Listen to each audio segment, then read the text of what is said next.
Stories from Real Life is sponsored by Forever, the digital shareable platform that preserves all of your precious memories forever. This is Melvin E. Edwards, the host of Stories from Real Life. One of the things I'm passionate about when I'm not doing this podcast is genealogy. And if you've ever researched ancestors, you begin to understand how short generations are. That's why it's important to preserve those memories while you still have the chance. That's where Forever comes in. Forever is the world's first permanent, shareable digital home for all your memories. Look, your photos, videos, and family stories deserve more than temporary cloud storage. With a Forever storage account, your files are guaranteed safe and protected for your lifetime plus 100 years. Your lifetime plus 100 years. And here's what I love. No endless monthly fees.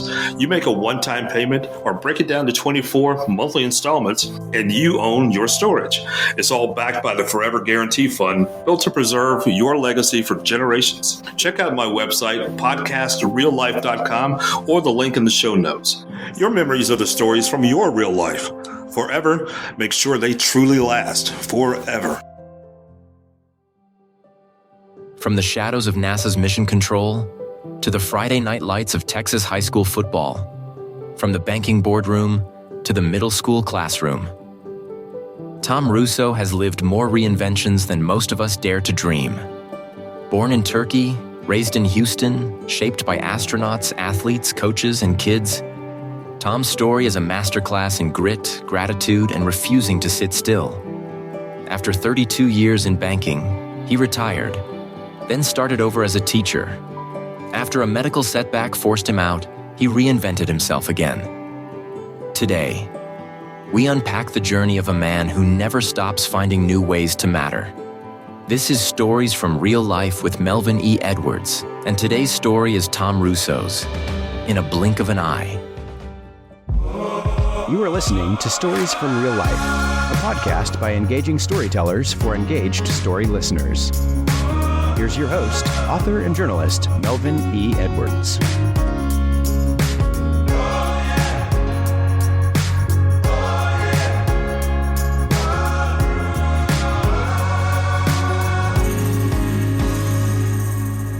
Hello again, and welcome to another episode of Stories from Real Life. I'm your host, Melvin E. Edwards. Thank you for joining me for the podcast where our personal stories remind us how much we can learn from each other. Today, we sit down with Tom Russo, a man who's lived more chapters than most of us can imagine. From NASA roots to 32 years in banking, from owning businesses to coaching kids and officiating under the Friday night lights, Tom's story is all about resilience and reinvention. Tom, thank you so much for joining me today. Melvin, I am so honored just to be here with you. It's just a wonderful day. I appreciate that. So before we begin, do you want to tell the listeners how we met? I would love to, and when we were sharing off camera, one of the things you said, you're a little shy sometimes. Well, you and I actually met in 2017 at Houston Astros spring training out in Florida. And we just happened to be sitting next to each other. And I have, as your listeners will find out, the gift of gab. And we just started talking. And I was enthralled with how much knowledge you had about baseball, your enthusiasm. Of course, your son played college baseball, and that certainly came up, and we were talking about that. And, it just grew. It just grew into, that was the only time until today that you and I have ever laid eyes on each other, but we stayed in touch through Facebook and emails and all that. And one thing led to another to today, but I have always followed your career since then and have been just absolutely amazed at all of the wonderful things and honors that you have accumulated. And I'm just thrilled to be a part of it and to call you a friend. I appreciate that. And I'm honored to call you a friend as well. So that was a fun day. It was, like I mentioned to you, as you alluded to off air, I rarely talk to people I don't know, except at baseball stadiums. I figure we got at least that one thing in common. Right. And we talked I was there. It's the only spring training game I've ever been to. It was the only, we went to several games that year, but it's the only trip to spring training I've ever done. Now, I've been to almost every major league stadium, but I have not, I had never been to spring training before. So that was an exciting trip for my wife and I. And, as God would have it, we happened to sit by each other and the rest is history. Yes, the rest is history. I was there because my son, as you mentioned, he was a freshman in college at the time. His college team was playing some spring training. Well, what was for them spring games, not really spring training, spring games in Florida because he went to college in Pennsylvania and it was still too cold up there. Yes. So I came down to watch a couple of games, went to the Astros game, hopped on a plane, went back home. I lived in Maryland at the time, and it was still cold when I got back home. Well, the other amazing thing is, when I found out about your son, I always need another excuse to follow baseball. So I followed your son's career to the best of my ability from the Houston, Texas area. So I did that. And I've done that through the years. I've met other people at ball games who had sons who played college ball, and I just start following them. I taught recently with a lady whose son right now is playing out in California for a small team, but a college team. And so I'm following him because it becomes personal at that point. It becomes personal. And you know, even though I've never actually met your son, I felt like through you, he was I'm rooting for my son, let's go. You know what I'm saying?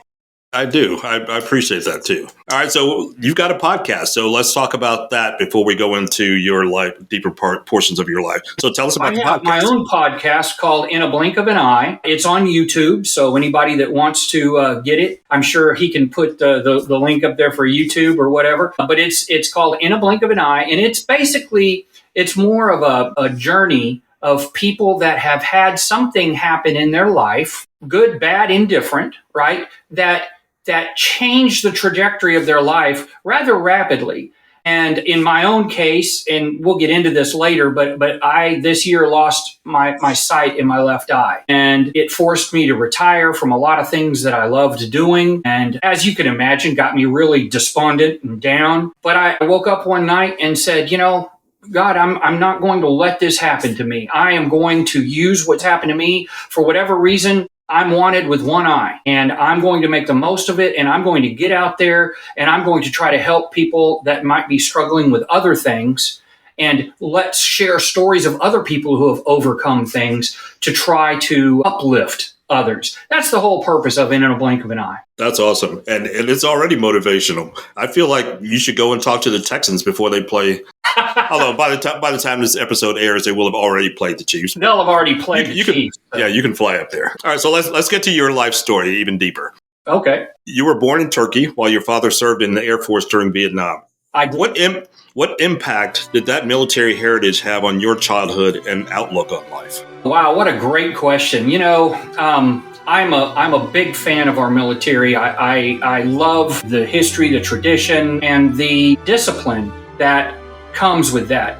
And I use that word purposely because my parents were very strict, but now I'm very grateful, if that makes sense. At the time you're a kid and it kind of, everybody else gets to do this, why can't I, or whatever. But now I'm glad. And I think that's probably the key that I would say from that military background. And my dad was in the military, I guess, the first basically 3 years of my life. And then he got out and then he went to work in another industry we'll talk about in a minute. But that probably is the biggest part or the biggest impact in my life from that military background, because my dad's a very disciplined man. I could tell you some funny stories if time permits. We can go back to it, but of that discipline, and there's no wavering on it.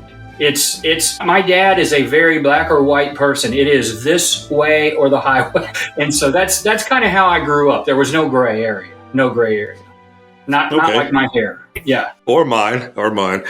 All right, so let's go into that. Your dad later became a simulations controller at NASA. So what's a NASA story, or maybe even a story about how disciplined he was that has stayed with you your whole life? Well, my dad was very very blessed. My dad, other than his military career, did not have a college degree, and my dad had people with doctorates working for him. Now I understand that was a different time. But my dad rose through the ranks because of that discipline. My dad was a hard worker, and my dad is an exceptionally intelligent person. And he worked his way all the way up to where you've heard the line, in Houston, we have a problem from the actual missions.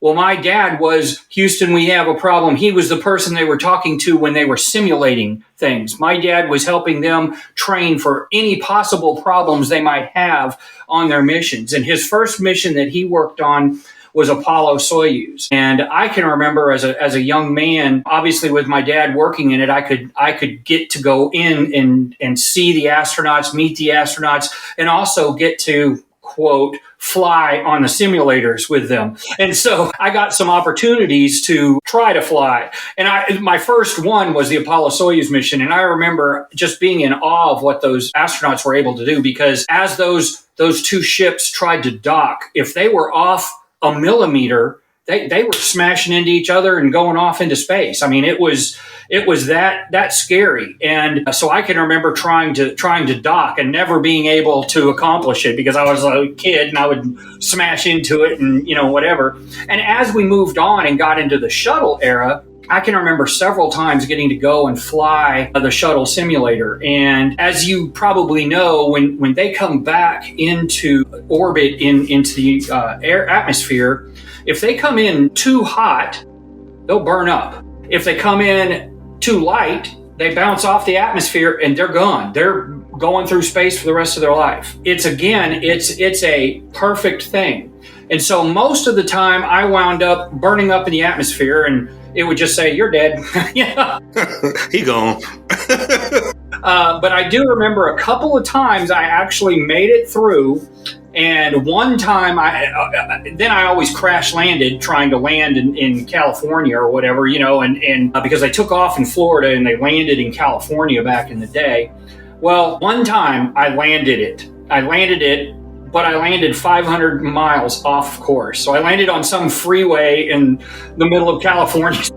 But it was a funny story, but it just goes to show you. Now, granted, I'm not a pilot by any means, but it gave me an immense appreciation for the skill level of those men and women that flew those missions, because it was incredible. It was just absolutely incredible, all of the things they had to do and monitor. And I can remember my dad's desk, I think it had like 5 computer screens on it, of all the different panels and all the different things he could make go wrong on something. Of course, when I'm doing it, everything's fine. He's not throwing me any crazy stuff. But when the astronauts are training, I mean, he's throwing in everything. And so an incredible time and just such a blessing. And it's another thing that, they say youth is wasted on the young. Well, I grew up thinking, well, everybody's dad works at NASA, and so you kind of get bored with it.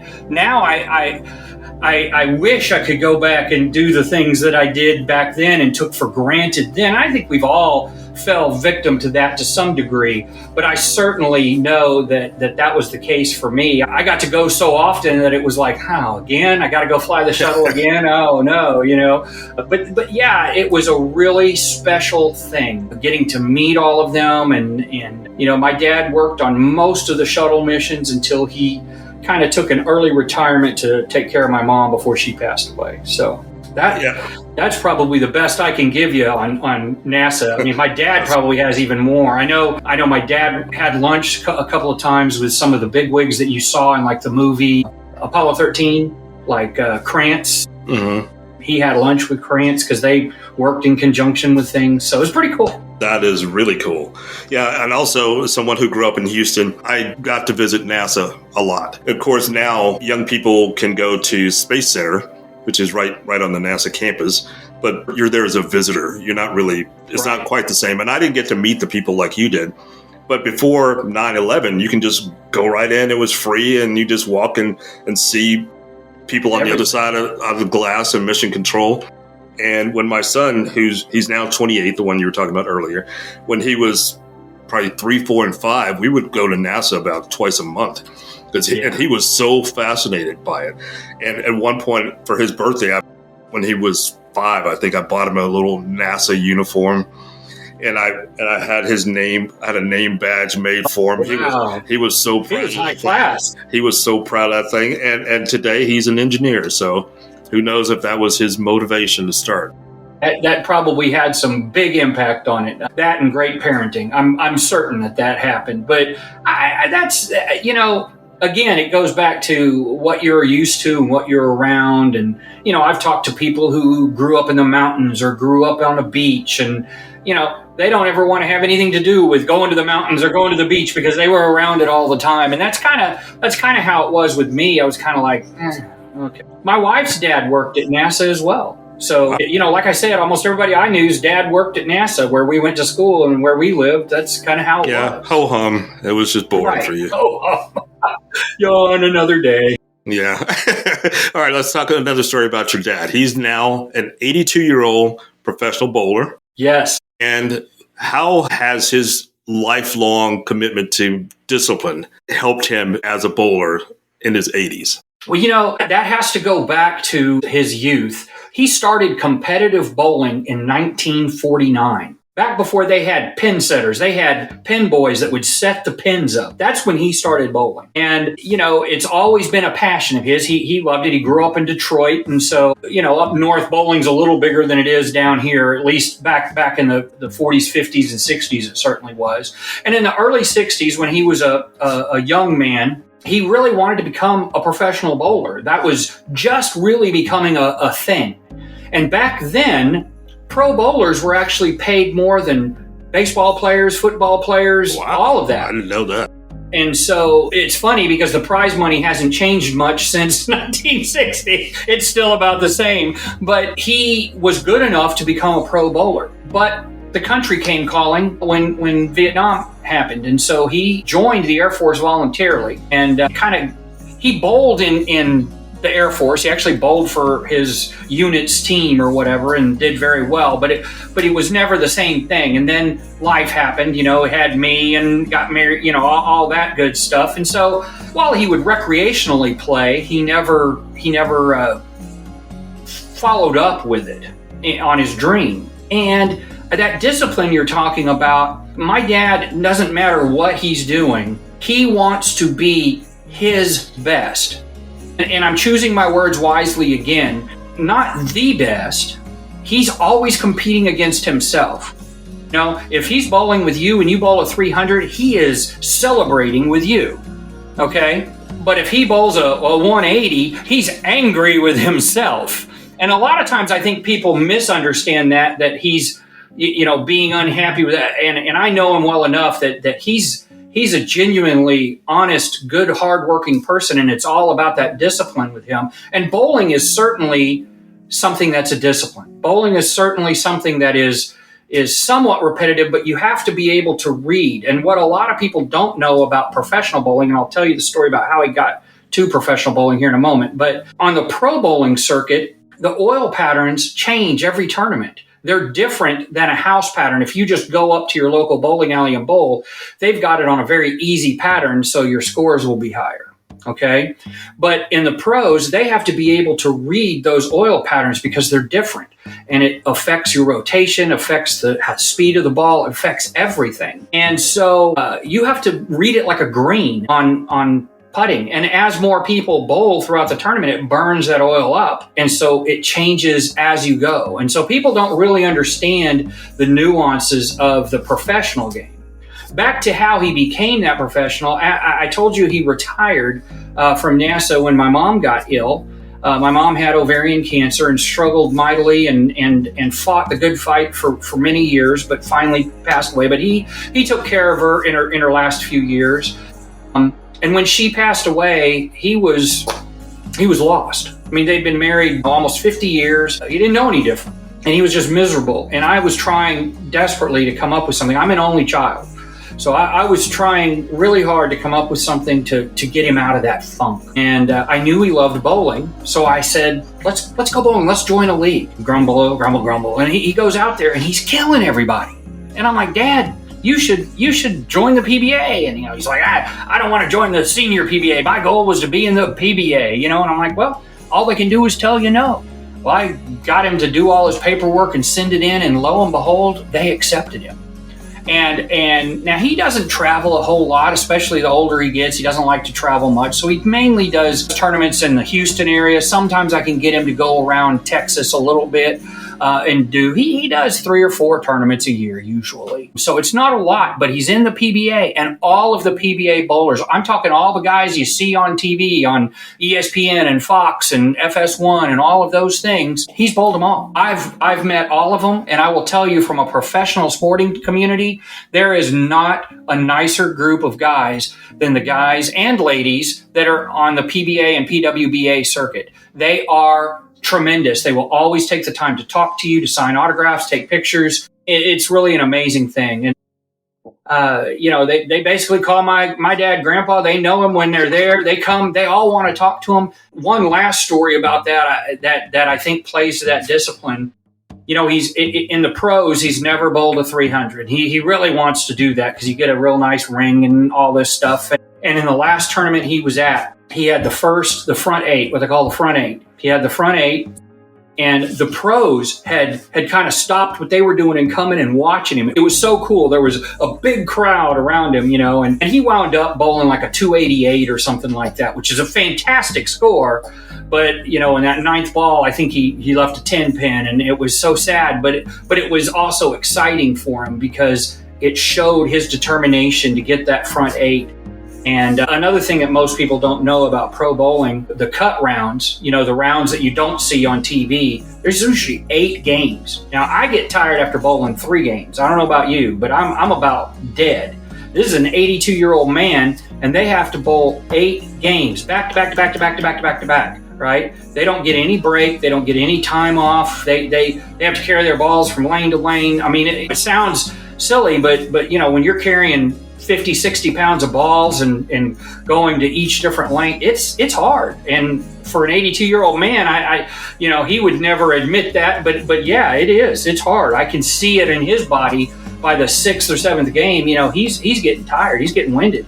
And then if you're one of the top, quarter of the field, you go to the break rounds, and then they're bowling 16 games, 20 games. The stuff you see on TV is the championship rounds where it's 1v1, and it's but it's not like that up until that point, and people don't really realize that unless they follow the sport closely. Wow, that is incredible. I bowled one time in the last probably 30 years. And this was like 2 years ago, and I was terrible. I was awful at it. But when I hear professional bowler, I think about this story, and you may actually know this being from Houston and being an Astros fan. Do you remember a pitcher in the 70s named Mark Lemongello? Absolutely. Well, his cousin, Peter Lemongello, was a professional bowler. Do you remember that story? That, yeah. You remember that story? And Mark and a couple other people kidnapped Peter? Because I don't remember that, but his baseball career wasn't working out. He was like 1-14 one year with the Astros, and so he great name. And he absolutely did. That's why I remember him. I was 10 years old then. He had curly hair, didn't he? Yes. Yeah. And they kidnapped Peter and held him for ransom. Now, I do not. I'm going to have to research that story. That's pretty cool. That's pretty nice. But I've met all of the top bowlers now. Most of your listeners probably don't know them, but E.J. Tackett, Jason Belmonte, those are 2 of the top bowlers in the world. My dad's bowled against them, Every once in a while, he'll win a game against them, too. It's pretty cool. Has he ever bowled against Mookie Betts? You know what? We've been at a tournament that Mookie was at a Pro-Am type thing, and now he's actually a PBA bowler. I don't know if you knew that. He is a sanctioned PBA bowler, and he is good. Chris Paul, I believe, is one, too. And there's several that are other professional athletes that bowl that really enjoy it. Mookie is incredible, and he's a super nice guy. We were talking about spring training. I actually met Mookie during that spring training trip. I actually met him as well, which was kind of cool. That is pretty cool. All right, let's talk a little bit about your beloved Red Raiders of Texas Tech. Man, so tell me a moment that shaped you as a person, as a Red Raider. Gosh, what a fantastic question. I think going back to when I was at school, couple of things. I can remember taking a history class. Now, I'm a history buff. I taught history. I love history. But I remember my freshman year, I was taking a class, and I won't say the professor's name because he's still kicking, I think. But it was one of those big giant classes, just a big monster class. And I remember I had never been in anything like that. I went to a big high school in in Houston, but nothing like those classes. I mean, there was 500 students in it, one of those big lecture halls. And he went rather rapidly in his speaking. And I could tell that everything he was doing was coming straight from the textbook. He wasn't varying from the textbook at all. But he was saying something, and I was trying to dutifully take notes. And I'm a good note taker, and got that from my debate experience, which I haven't even mentioned to you. But I actually went to college on a debate scholarship. I debated nationally for Texas Tech. But anyway, so I was taking notes, but I didn't hear what he said. So I asked the young lady next to me, what did he say? This professor stopped the class and pointed me out, called me out, and said, If you're going to talk into my class, you need to just get out of here. Okay. So being young and stupid and whatever, I was like, fine. I took my stuff and I walked out. See ya. So fast forward, I didn't go to that class. I had his syllabus. The only days I went to his class, he had 2 grades. You had one test, like a midterm, and you had a final. I showed up to his class those 2 days, and I aced his class. And on the last day, when I turned in, because back then they had the Scantron thing that could score your thing right there, I got an A on his final. He's like, "Wow, you did very well in my class. Congratulations." And I said, "Well, it was no thanks to you." Again, being stupid. But how I feel that shaped me, I think I learned not to be so brash and appreciate what I have, but also have the confidence to know that I can do it, that I can do it. And anyone can. You just have to put forth the effort. That was one lesson. And I think another lesson I learned, I graduated in 3.5 years. I finished in 3.5 years. And part of the reason why I was rushing so much, and I spent my whole life rushing. I graduated high school and I was 17, and I basically graduated college right after I turned 21, and I was already married. I got married my last semester in college. My wife is 3 years older than me. Now, my wife did get an advanced degree, but I graduated college 1 semester after her. She is a pharmacist. She's a clinical pharmacist at the hospital here where we live, but just an amazing woman. But I learned that determination and that drive I got from Texas Tech and from my professors and from my colleagues there. And I really think those are the 2 biggest things. And I'm a huge Big Red Raider. As I told you earlier, as we're filming this, Texas Tech is playing in its first football championship game in years, longer than I've been alive. And I wouldn't miss it for anybody but you, my man. Man, that's a lot of responsibility, a lot of pressure, but I appreciate it. All right, let me hear another story about your wife. I met her at the same time I met you in West Palm Beach, Florida, at a baseball game. And you've been married since 1988, yes. And you're still going strong. So what's been the secret to sustaining a long, thriving partnership?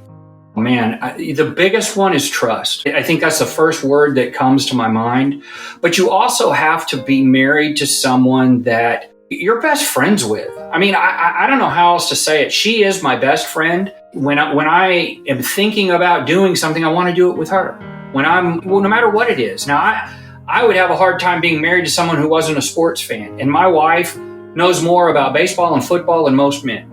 And I love that about her. But the other thing that I absolutely cherish about my wife is she's brilliant. She's a scientist. So the beauty and the symbiotic relationship that we have is I'm kind of a jack of all trades and a master of none. I have a liberal arts degree. I have a sociology and psychology degree. I kind of love literature, love music, love all this other stuff. She was a scientist. That's what she learned, Not that she couldn't have learned these other things, but that's what she put all her focus on. And my wife and my daughter's the same way, is a hard-driven, goal-oriented, planning person. And I'm more of a free spirit. Let's go have fun. Let's go do it. And I think there's enough not similar and enough similar, if that makes sense, to make that a beautiful symbiotic relationship. I think we bring out the best in each other. Sometimes we bring out the worst in each other, but we certainly bring out the best in each other. And I am beyond blessed by God to be with my best friend. And we've been together since 1985. We got married in 88, as you mentioned. And, she's just one of a kind, and I'm blessed. She's a lovely lady. I was honored to meet her too. And please tell her I said hi. I will. And she's shy like you are. See, she's got me all around, and she always rolls her eyes because I'm talking to somebody else. I'm sure she was doing it when we met. She's like, oh, God, here he goes talking to someone else. Yeah, somebody doesn't even know. All right, so you spent 32 years rising through the banking industry.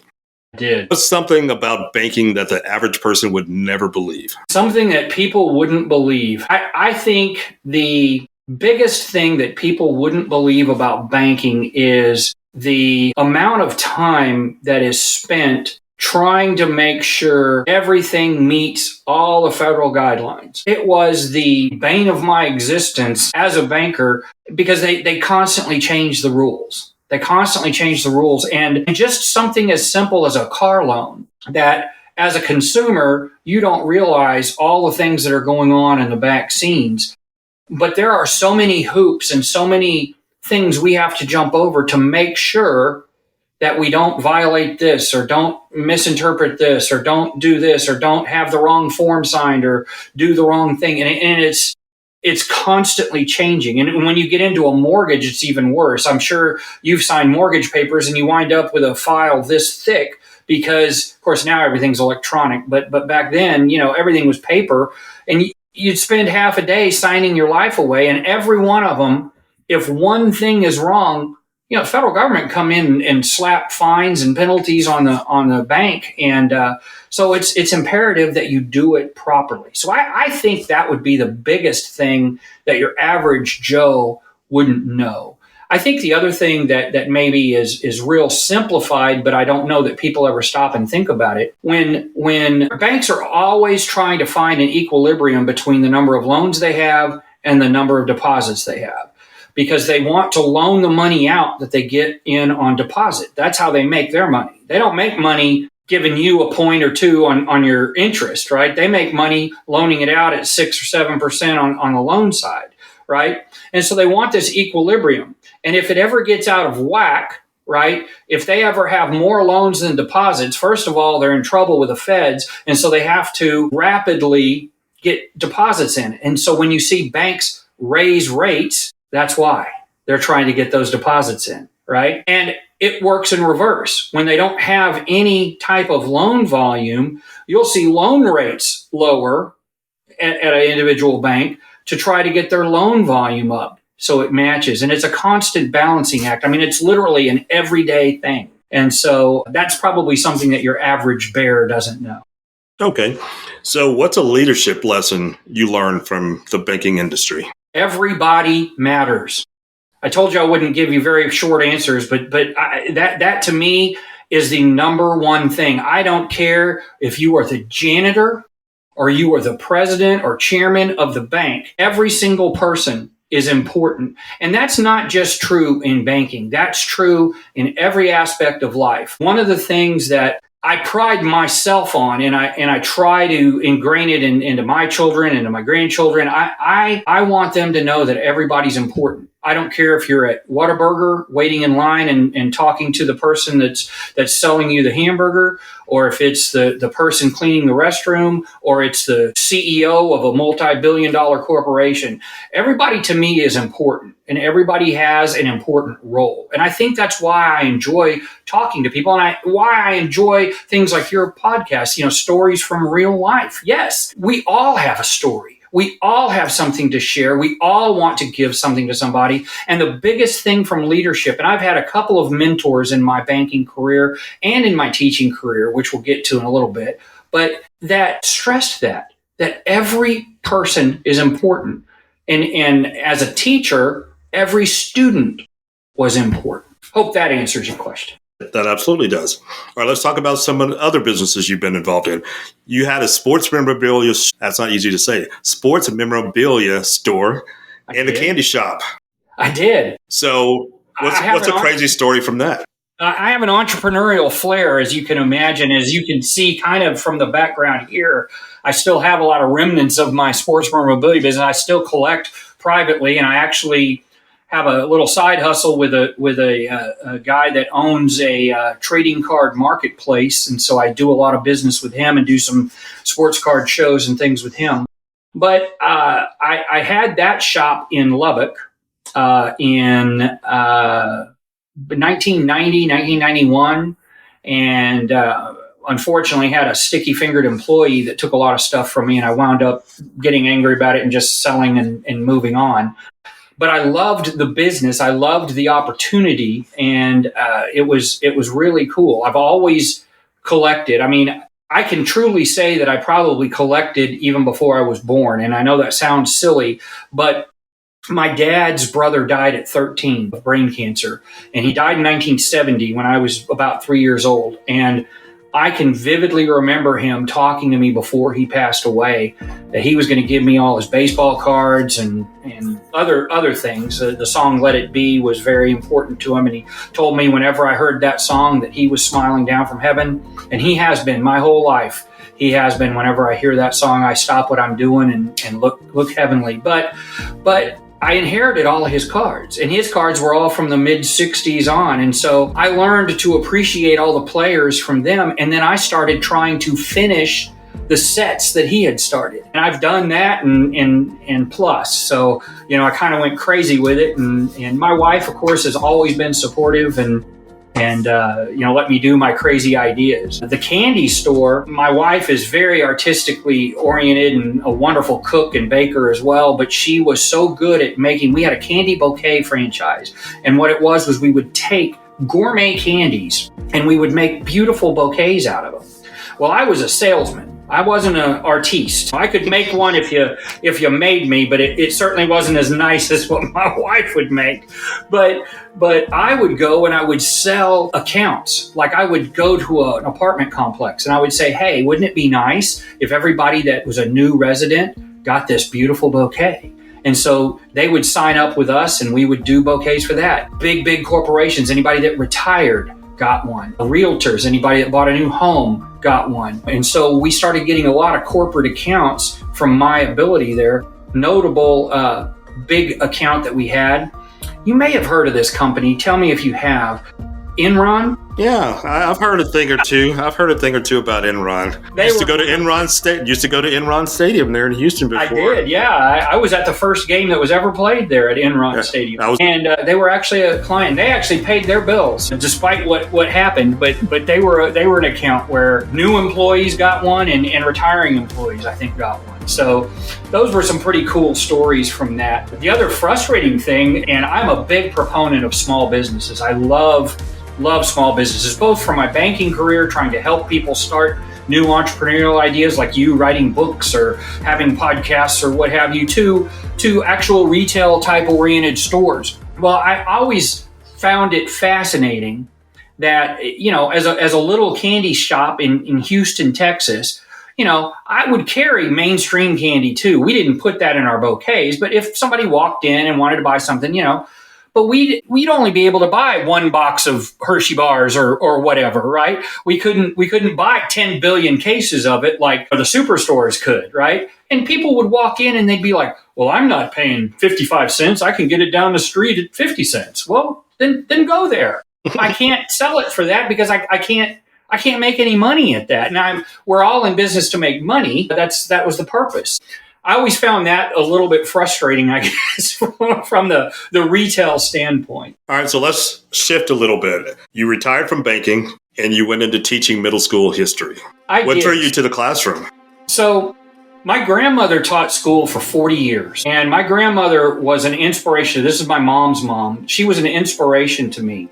My grandmother my mom grew up in San Antonio, and my grandmother taught school on the rough side of San Antonio. And this was before, a lot of women didn't work back then. I mean, she started teaching in the 30s, and she intentionally wanted to teach, and this was before they had English as a second language class. She intentionally wanted to teach a lot of the immigrant children how to speak English and how to master what they did know from their backgrounds and apply it to what they were doing. She was a wonderful teacher. She had me reading and doing math by the time I was 3 years old. And she was an amazing teacher. I can remember at her funeral, when she passed away, I can't even tell you how many people showed up to her funeral that she touched along her teaching career. People that were janitors and CEOs of companies and everywhere in between, like I said. And she also taught me that lesson that everybody counted. And so because I have that gift of gab and I love storytelling, I felt that was a natural thing to do, because I got bored being retired, quite honestly. And because I'm too hyper and I talk with my hands and I do too much, I need to sit on them, I know. And so I passed all 4 cores. I can teach math, science, history, or ELA, English. And I knew they needed middle school teachers. And of course, with my love of sports, and I had coached my son and my daughter in their youth sports leagues all through the years. So I thought, how tough could middle school be, So I became a coach as well. And I just absolutely loved it. My first 2 years, I taught at a tough school in a tough area in Houston, and made me really appreciate what those kids are going through. Because a lot of them, I had like 20 homeless students. I had kids that were in gangs that did horrible things, but I got through to them somehow. And it really means something to me, because they got on the right path and they're doing good things. And they just needed somebody to love them. They really needed somebody to love them. That's really what they needed. And I know that sounds really simple, but they needed to know that they mattered. Most of them felt like nobody cared. Nobody cared what they did, so why not go steal things? Why not go get in a fight? Why not go grab what you want? They needed some leadership, they needed some guidance, but more than anything, they needed some love. And I tried my best to give them all of those things. Now, I was putting in 16-hour days as a teacher, because I was living in College Station at the time, and I still live in College Station now, and I was driving to Houston, and I was coaching. So I was putting 9, 10, 11 hours a day at work, and then 2 hours each way driving. So I was having some long, long days. So after 2 years of that, I decided to get a job only an hour away, and I taught in Waller area, which is right off of 290 on the outskirts of town on the way to College Station. Absolutely loved it. Just absolutely 100% loved it. My first year in Aldine, I taught math. I taught 7th and 8th grade math and helped coach football, also coached girls soccer, girls basketball. I did the same when I got to Waller. I didn't coach football in Waller. I just coached girls athletics. Actually, they needed girls coaches. So I taught girls soccer, girls basketball, and girls athletics, as well as switched to history. I taught math my first year, then I taught U.S. history, then I taught world history, then I taught Texas history for my last 2 years. All right. And while you were roughly during this time, you were officiating high school football games, and you did that for 20 years. I've been officiating high school football for over 20 years, junior high and high school football, and every once in a while I got to go play on a college level game. I didn't get to actually officiate it. I would be like the sticks or the down marker, but I got to do some bowl games. I got to do LSU spring scrimmage. I actually got to officiate LSU spring scrimmage one year, which was really cool. And I loved that, because that this is the first year, based on what we'll talk about in a little while, but this is the first year in a long, long time, more than my memory allows, that I'm not on a football field. So, I really did enjoy that. Really did. Great camaraderie with my crew. In Houston, you have a crew and they stay together and they get assigned to games. And some other areas, they just, based on the position you are, they'll say, okay, you're the referee, you're the side judge, you're the line judge, whatever. But we had a crew and we stayed together, and we were together for almost 20 years, like a brothers. So that's pretty cool. So at the beginning of this podcast, we talked about your podcast, and it's called The Blink of an Eye. I have a question for you about the name of the podcast and the circumstances surrounding it. So you were medically forced to retire from teaching because your eye it's caused a life-altering situation for you. How did you handle that mentally and emotionally? Well, what happened, to briefly explain what happened, I got a extremely rare fungus. Like only 3 people in Houston have ever gotten it. And I don't want to say they misdiagnosed it, they just didn't diagnose it because nobody tests for something that rare, especially up front. And so they were treating the infection like a bacterial infection, which really was just aiding and abetting the fungus. And it just grew and grew, and it literally kind of ate my eye. And I got a corneal transplant, and because they still were mistreating it, that one got destroyed, more from my immune system, I guess, than that, because then my immune system took over. And along the way, I completely lost my eyesight and did a lot of damage to my eye, physical parts of my eye. And finally, they diagnosed it and got it. But it did a number on me mentally. It did a number on me physically. I lost like 30 pounds. I wasn't able to keep food down because my equilibrium was off, because, and I had to teach myself how to walk, how to drive, how to do everything again. It took me a couple of months to figure that all out, because you take things for granted that you have in your life. And I certainly lived that out. I've never had good eyesight. I've always had to wear corrective lenses. I'm pretty much legally blind in both eyes, but corrective wise, I can wear contacts or glasses. But I was having to go back to glasses and just have this one eye be able to see, and it was difficult. I'm not going to lie. One night I was asleep, and I literally woke up about 3 a.m, and without getting too preachy, I kind of felt like God called me to do a podcast. And that's a strange thing to say God told you to do, but I didn't know anything about podcasts. I didn't know, I've done some radio work in my background and done a sports talk show and some things like that, but I've never. So I went and I researched. I actually chose the same software that you use for yours, and basically taught myself how to do it. By that afternoon, I had done my first episode where I told my story. And the whole purpose of In a Blink of an Eye is to let people know it's okay that you have a challenging situation, but don't let it define you. I'm not going to be defined in my life because I can only see out of one eye. I'm not going to let that define my life. And I don't want others to, whatever the case may be, whether it's drugs and alcohol or a natural disaster or deaths or suicide attempts or whatever. I've talked to all kinds of people, and that's the beauty of this. And it goes back to everybody's important. It goes back to that lesson that everybody is important. And I have been blessed with being able to talk to people from all walks of life that have done amazing things in their life. And they're real life people. They're real stories, real people. It fits kind of along the lines into what you do, but it's more geared towards that overcoming this obstacle and what they've done to thrive and succeed.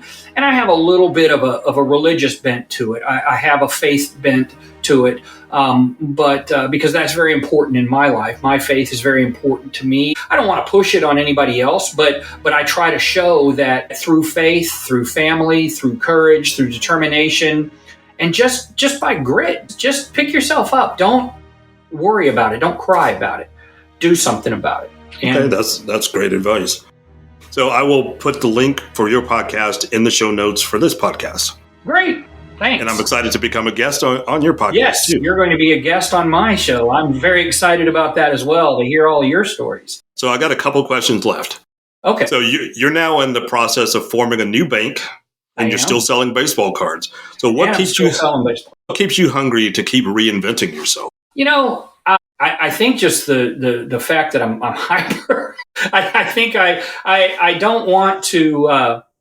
I don't want to grow old, if that makes sense. I know we all grow old. We can't stop Father Time. I do understand that, but I think you're only as old as you feel. And I know that there's still more to my story. And like you said, I have been blessed. I have done so many things in my life, things we haven't even talked about that I've done. Like I said, I did the radio shows, did those type of things. But I don't want to let grass grow under my feet. I want to keep moving, and I want to have the ability to enjoy things as well. When you retire, your income's limited. And, I don't want to have that limitations so that if my wife and I want to go to Europe, we can pick up and go. If we want to go to spring training, we can go. If we want to go to a bowl game, we can go. We can do what we want in that regard. And that's a big motivating factor as well. All right. As a final question today, we've talked about, I had to leave out a couple of things because you've done so many different things. But we've talked about your careers as a banker, business owner, teacher, coach, official, a little bit about you being a broadcaster. Which chapter of your life you think defines you the most? Wow, you do come up with some great stories, I will tell you. So I think the thing that defines me the most is going back to what I said, everybody's important. And I think I want to do things that prove that everybody's important. I want to do things that lead my life to help others. I want others to know they're important. It's not about me. It's about you. I want life to be about you and to celebrate that. And if I can be a part of that to help elevate others, that's a big part of what keeps me going. That's a big part. That's a great way to conclude this conversation today. So that's our conversation with Tom Russo, a man who refuses to let any chapter be the last chapter. From Turkey all the way to Houston, from NASA's shadows to the banking boardroom, from the classroom to the football field, Tom's story reminds us that purpose isn't a destination. It's something you keep rediscovering as long as you're willing to stay curious. So, Tom, thank you so much for being here today. I appreciate it. Thank you, my friend. This has been a true blessing. God bless you and do wonderful things. Continue to do wonderful things. Thank you, sir. I really appreciate that. So, again, you can check out Tom's podcast. It's called In a Blink of an Eye. It's on YouTube. I will have the link in the show notes. And if you enjoyed these deep human conversations, hit follow for this podcast too, and join us next time where we explore another story that reshapes how we see the world. This is Stories from Real Life. Until next time, don't forget to shine your light wherever you go. Thank you for tuning in to this episode of Stories from Real Life. Don't forget to subscribe and share. Let's meet right here every Tuesday and Friday. See you then.